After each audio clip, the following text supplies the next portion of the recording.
হে আল্লাহ, নারীদের সেই চক্রান্তের ফাঁদ আপনি যদি আমাকে রক্ষা না করেন, আসবু ইলাইহিন্না, আমি তাদের দিকে ঝুঁকে যাব। আপনি যদি আমারে দয়া না করেন, ওয়া আকুম মিনাল জাহিলিন, এই শব্দটা আবারও বলছি, আমি তখন মূর্খদের অন্তর্ভুক্ত হয়ে যাব। মূর্খদের, জাহেলদের, এখানেও তিনি বলছেন, অর্থাৎ আমি তখন ব্যভিচারীদের অন্তর্ভুক্ত হয়ে যাব। তো এই ব্যভিচার এটা পাপ, এটা গুনাহ কিনা বলেন না কেন? তো এইটাকেই উনি বলছে আমি মূর্খদের অন্তর্ভুক্ত হয়ে যাব। মানে গুনাহ মূর্খতা, নাফরমানি মূর্খতা।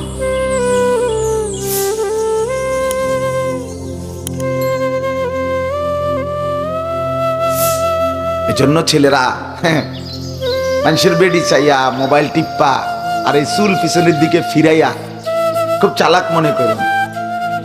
চালাকির কিচ্ছু নেই, হারাইয়া মুতার মধ্যে চালাকির কিচ্ছু নেই, বরং এটা কুত্তার জিন্দিগি।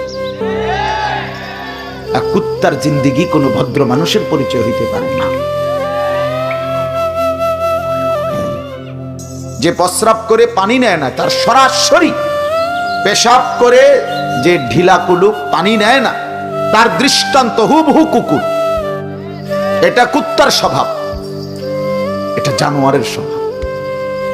মানুষের কাতারে সে শোভা পায় না। তাকে মানুষের কাতারে দাঁড় করানো, মানুষের সমাজে দাঁড় করানো উচিত। তাকে জন্তু জানোয়ারদের সাথেই মেশানো উচিত, থাকানো। এটাই বাস্তবতা।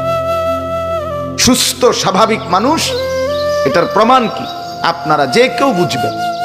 6 মাসের কোলের বাচ্চাও পেশাব করলে সে চিৎকার শুরু করে তার হাফ প্যান্ট বদলাবার জন্য। 1 বছরের বাচ্চা কোলের, সেও পেশাব করে চিল্লায় তার হাফ প্যান্ট বদলাইবার জন্য। এটাই স্বাভাবিকতা। এটা তার, তাহলে বোঝা গেল মানুষের সৃষ্টিগত স্বভাবজাত চাহিদা যে সে নাফাকি পছন্দ করে না,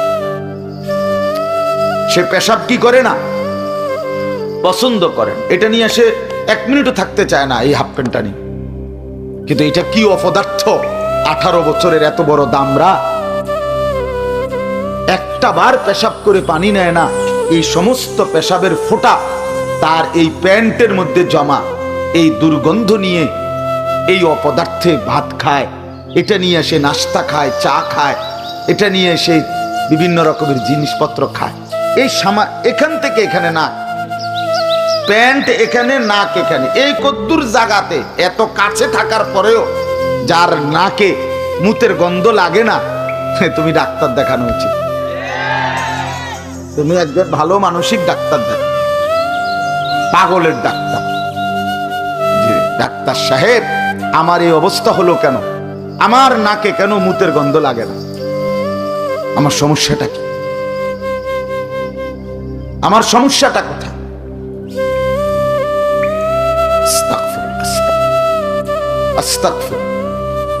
এজন্য আমি বললাম, বাপ, আল্লাহর নাফরমানি করে, আল্লাহর অবাধ্যতা করে কোনোভাবেই নিজেকে চালাক মনে করেন, চালাক মনে করেন। কোরআনুল কারীমের মধ্যে বারবার এই কথাটা আছে। প্রতিটা নাফরমান মূর্খ, জাহেল। ইমাম ইবনে কাসির রাহমাতুল্লাহি আলাইহি বলেন, কুল্লু মান আসাল্লাহ ফাহুয়া জাহিল। যে আল্লাহর নাফরমানি করে, আমি কিংবা তুমি, আপনি কিংবা সে, সেই জাহেল, সেই মূর্খ, সেই অজ্ঞ, সেই অজ্ঞ। কোরআনুল কারীমের মধ্যে আছে, ইউসুফ আলাইহিস সালামের 10 ভাই যখন ছোটবেলায় ওনাকে কূপে ফেলে দিয়েছিলেন, পরবর্তী জীবনে যখন ওনার সাথে পরিচয় হয়েছিল, মিশরের খাদ্য কিনতে আসছিল অভাব এবং দুর্ভিক্ষের সময়, যখন ইউসুফ আলাইহিস সালাম ওনার 10 ভাইয়ের কাছে ওনার পরিচয় দিছিলেন, তখন এই পরিচয় দিতে গিয়ে কথাটা উনি এভাবে জিগাইছিলেন 10 ভাইকে, হাল আলিমতুম মা ফাআলতুম বিইউসুফা ওয়া আখিহি ইদ আনতুম জাহিলুন। এইখানে আছে। ইউসুফ আলাইহিস সালাম ওনার 10 ভাইকে বললেন, ভাইয়া, এই যা তোমরা, মনে পড়ে তোমাদের যখন তোমরা জাহেল ছিলে, মূর্খ ছিলে, তখন তোমরা তোমাদের 10 ভাই মিলে তোমাদের ভাই ইউসুফ আর তার ছোট ভাই বিনিয়ামিন, এই দুই ভাইয়ের সাথে কি আচরণ করেছিলে যখন তোমরা মূর্খ ছিলে, মনে পড়ে? ক্বালু আইন্নাকা লাআনতা ইউসুফ। তখন 10 ভাই ভেবাচাকা খাইয়া গেছে। খাইয়েই বলতেছে, তাহলে কি তুমি আমাদের সেই ভাই ইউসুফ? ইউসুফ আলাইহিস সালাম বললেন, ক্বালা আনা ইউসুফ ওয়া হাদা আখি। হ্যাঁ, আমি ইউসুফ, আর এটাই আমার সেই ভাই, গত সফরে যারে আটকায় রাখছিল, এটাই আমার ছোট ভাই বিনিয়ামিন। কাদ মান্নাল্লাহু আলাইনা। ইউসুফ আলাইহিস সালাম 10 ভাইকে বললেন যে, ভাই শোনো, আল্লাহ আমাদের উপরে বারবার দয়া করেছেন, দয়াই করেছেন। তো এখানে আছে কি বাপ, যে যখন তোমরা মূর্খ ছিলে, তার মানে যখন তোমরা আল্লাহর নাফরমানি করেছ, এক অবুঝ বাচ্চাকে তার বাবার থেকে চিরতরে বিচ্ছিন্ন করার জন্য এক অবুঝ সন্তানকে যখন কূপে ফেলে দিয়েছিলে, এটা তোমাদের গুনাহ ছিল, অপরাধ ছিল। আর এই অপরাধটাই, এই গুনাহটাই তোমাদের মূর্খ, এটাই মূর্খ। এজন্য প্রত্যেকটা পাপ, প্রত্যেকটা গুনাহ, কসম খোদা, এটা অজ্ঞতা, মূর্খ। এজন্য যার গুনার পরিমাণ বেশি, তার অজ্ঞতার পরিমাণও বেশি, তার নাফরমানির পরিমাণও বেশি। কোরআনুল কারীমে ওই ইউসুফ নবীর ঘটনাতেই আছে। ইউসুফ আলাইহিস সালাম আল্লাহর কাছে দোয়া করছিলেন যে, আল্লাহ, রব্বিস সিজনু আহাব্বু ইলাইয়া। মিশরের নারীরা আমাকে যেই মন্দ কাজের জন্য, জিনা ব্যভিচারের জন্য আমন্ত্রণ জানাচ্ছে, এই নাফরমানির মধ্যে লিপ্ত হওয়ার চাইতে জেলখানায় বন্দী থাকা আমার কাছে অনেক প্রিয়।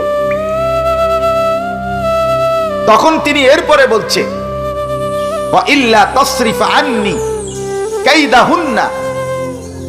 হে আল্লাহ, নারীদের সেই চক্রান্তের ফাঁদ আপনি যদি আমাকে রক্ষা না করেন, আসবু ইলাইহিন্না, আমি তাদের দিকে ঝুঁকে যাব।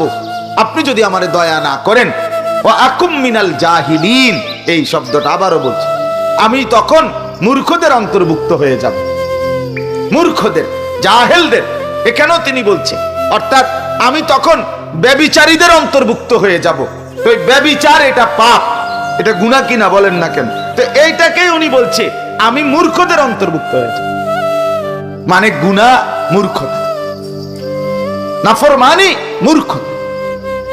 এজন্য বাপরা যারা আছেন, হ্যাঁ, আপনাদের ছেলেরা যারা নামাজ পড়ে না, আপনাদের ছেলেরা যারা মেয়ের পিছনে পিছনে হাঁটে, আপনাদের ছেলেরা যারা সারা দিন সারা রাত মোবাইলে নাচ গান আর উলঙ্গ ছবি দেখে, আপনাদের এই অপদার্থ মূর্খ সন্তান কিছুই পড়ছে না, কোনো কিছুই শিখে নাই, শিক্ষা বলতে কিছু অর্জন করে নাই। ওই বাংলা, অঙ্ক, ইংরেজি, পদার্থ জীববিজ্ঞানের যেই বইগুলো পড়ছে, এগুলো দুনিয়ার কিছু চাকরি, ব্যবসা, ভাত মাছ খাওয়ার জন্য। এগুলো এটি না ফইরেও বহু কোটি মানুষ প্রতিনিয়ত খাইতেও আছে, ভোগও করতে আছে। বুঝেন নাই? এটাই বাস্তবতা। এগুলো এমনি অর্জন হয়। ভাত মাছ, চাল ডাল, ইট বালু সিমেন্ট, টাইলস বিল্ডিং, স্ত্রী ছেলে মেয়ে, বাজার সদাই, খাট পালং সোফা, ফার্নিচার, ক্ষমতা, পদ পদবি, নেতাগিরি, এ সব কিছু একটাও নাই এরকম। একবারে নেতা বলতেন যাই বলেন দুনিয়ার, এগুলো মূর্খ বকলম, নাম দস্তখত করতে জানে না, টিপসই দেয়, এরকম মূর্খ মানুষও অগণিত অর্জন করছে প্রতিদিন আমাদের চোখের সামনে। আমাদের প্রত্যেকের জানা শোনার ভিতরে দুনিয়ার এমন অসংখ্য মানুষ আছে যাদের কোনো অক্ষর জ্ঞানও নাই, কিন্তু দুনিয়া ব্যাপক সম্পদের, অর্থবিত্তের, ক্ষমতার মালিক আছে না এমন? তাহলে তুমি আলগা কি পড়লা? তোমারে কি আশা দিয়া পড়াইলো এতটি বই? কিরে দোস্ত, এই ছেলেরা বলো না কেন, তোমারে কি জন্য পড়াইছে? তাহলে তোমারে যে বাংলা প্রথম পত্র, দ্বিতীয় পত্র, ইংরেজি ফার্স্ট পার্ট, সেকেন্ড পার্ট, তোমারে এতটি বই পড়াইলো কেন? পদার্থবিজ্ঞান, জীববিজ্ঞান, রসায়ন বিজ্ঞান, উচ্চতর গণিত, তথ্য যোগাযোগ প্রযুক্তি, সামাজিক বিজ্ঞান, ইতিহাস, আরো কত কি। এত কিছু তাহলে তোমারে পড়াইলো কেন? কি বানানোর জন্য? কি বানানোর জন্য? যদি বলো মানুষ বানানোর জন্য, তো মানুষ হইলা কই? তুমি তো সেজদাই দাও না। যদি বলো না আমাকে মানুষ বানানোর জন্য আমার বাবা মা পড়ালেখা করেছে, তো তুমি এইরকম বিকৃত চুল রাখলা কেন? যদি বলো মানুষ বানাইছে, তাইলে নারী ছাড়া, মোবাইলের অশ্লীল দৃশ্য ছাড়া তোমার রাত কাটে না কেন? তুমি কি অমানুষ হইলা? মানুষের মানুষ হইলা কেমনে বেটা? মানুষ হইলা কেন? ঠিক বলার মুহতাজ না আমি, ঠিকের জন্য অপেক্ষায়ও নাই। ফেরিওয়ালা বলেই যায়, আমরা ফেরিওয়ালা, গুরুত্ব দিলেও বলে যাই, গুরুত্ব না দিলেও বলে যাই, কোনো অসুবিধা নেই। কেউ পাত্তা দিল না, কিচ্ছু হইতো না। আমার রাতও ভোর হবে, নাফরমানের রাতও ভোর হবে।